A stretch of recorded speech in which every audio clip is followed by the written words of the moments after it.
Hello, Sasha. Welcome to Halloween Daily, where every day is Halloween. Thank you so much for hanging out and talking to us today. Well, I'm very happy. I love Halloween, and well, every day Halloween is sounds like a perfect day. Awesome. Well, you're one of us then. You're right where you belong here with us then. That's awesome. Um, well, I love this new movie we're talking about today, Latency.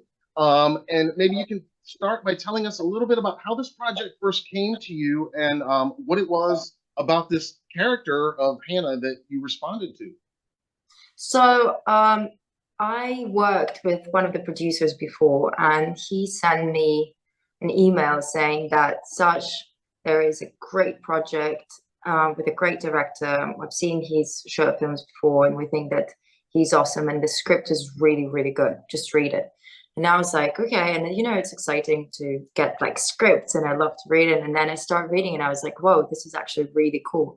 Because the whole story of a girl with agoraphobia and going into the whole, I don't even know how to explain it, like the world of her own, like, all her fears becoming real. And it's obviously shot in like one space. So you have to really be like aware of like how you deliver your lines. Just from the acting point, it was a really cool project. And then I got on a call with James, and I loved him and his ideas. And basically, here we are in the movie. You can enjoy the movie now. But the story originally, I thought it was really cool because I love this kind of genre, and I thought it's something interesting and that we haven't seen really before.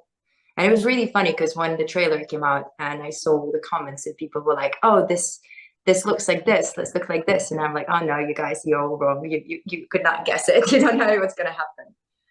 Yeah, yeah, it's definitely unique, and again, we won't give away all the twists and everything here, but yeah, it's not exactly what you think based on the trailer, maybe like you say. And you mentioned that single location because it's almost a claustrophobic film Yeah, watching it.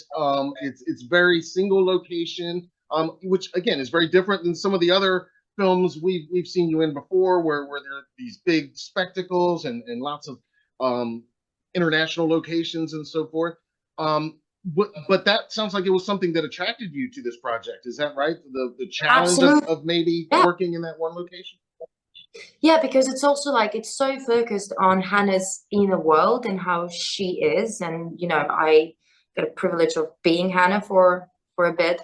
And from the actor point of view is really interesting, and also from just, how the thing is gonna um what's the word? Um what it's gonna deliver, the emotion and the feeling of it. Because as you said, it is very like claustrophobic. And there's one moment when Hannah, well, I'm not gonna spoil it, but she tries, to escape. And I think it was an interesting point of because we're talking about someone who has a really severe phobia. And people with agoraphobia, they are trapped not only in their own apartment, or house, they're also trapped in their own mind because it's their mind that does not them allow to really like go outside. They're scared of being with people to the point where they have a panic attack, an actual massive panic attack. Because I spoke to a doctor before, to a psychologist, and she told me like it's very, very real, and it's really hard. Like people who have it, it's terrible. So I think that this like one location, this apartment, and it was like red and dark.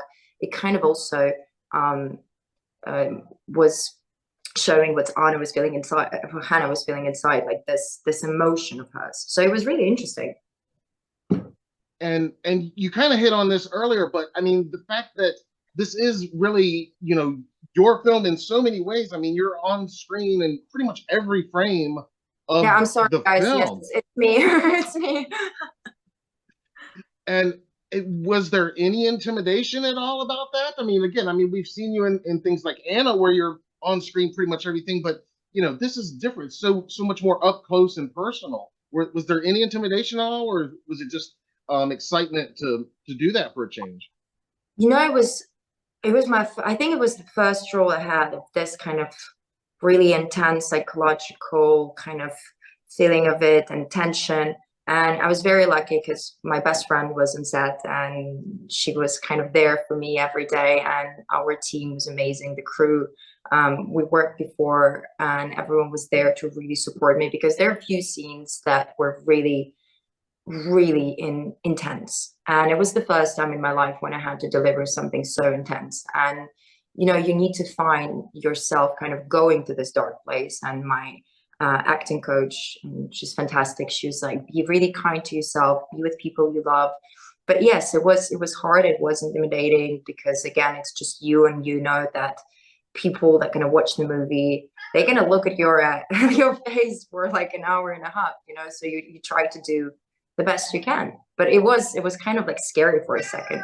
I am really sorry I have a cat. Awesome.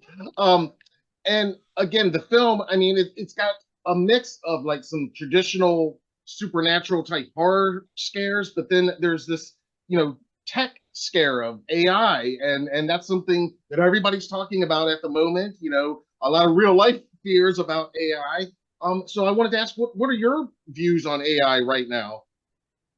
I am terrified because I remember watching The Terminator for the first time, and I was like, oh my God, this could be our future. And and I feel like when the movie came out, and I think it was what, 80s, it still felt like it's the tale, like it's just the movie. But now we're getting to the point when it's not just a movie. And I saw this video of a robot that can interact, that can pick up an apple and describe why he's picking up the apple. And I think there is beauty in it, obviously, to what humanity have achieved and this like masterminds and scientists, but it's also scary. And I think that that was the interesting part of this film, because Omnia is not really the antagonist here, like Omnia just projects kind of what Hannah is feeling, which is a very interesting thing because the movie really talks about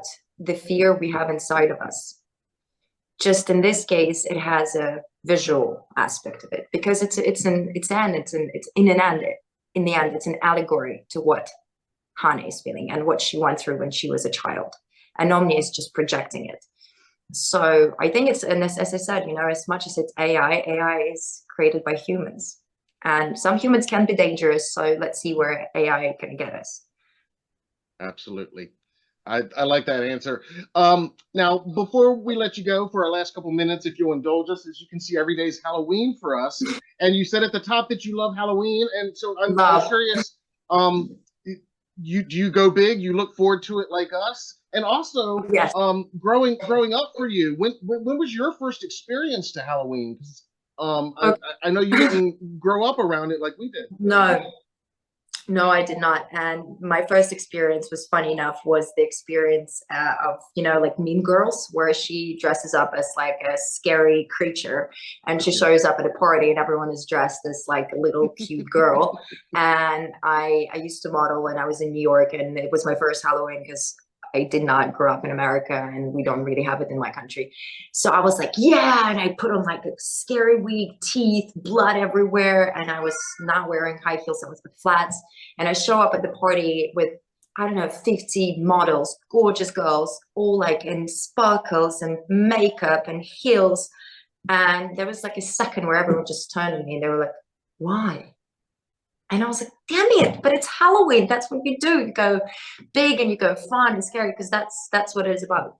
But I learned my lesson, and now I'm going a little different direction. Now I recreate movie characters. And one of my favorite one, I was Brad Pitt from Once Upon a Time in Hollywood. And two of my girlfriends were the hippie girls, and it was actually a massive success. Awesome. I love it. And I love that story. So it sounds like you tend to go big and look forward to it and go all out every October like we do. Yeah, and I love scary films. It's probably my favorite genre. Yeah. Excellent. Excellent. Well, again, you're in the right place. You're among like-minded people here at Halloween Daily. So for our final question, or our final two, actually, we always ask everybody your favorite Halloween costume that you've ever worn and your favorite Halloween candy. Halloween, I never got to the candy part. I think I was too much of a grown-up, so I went for liquor. which was like jello shots. I think it was the first time I ever tried it. I got really tricked because I didn't know that there was alcohol in it, and boy, I paid for it.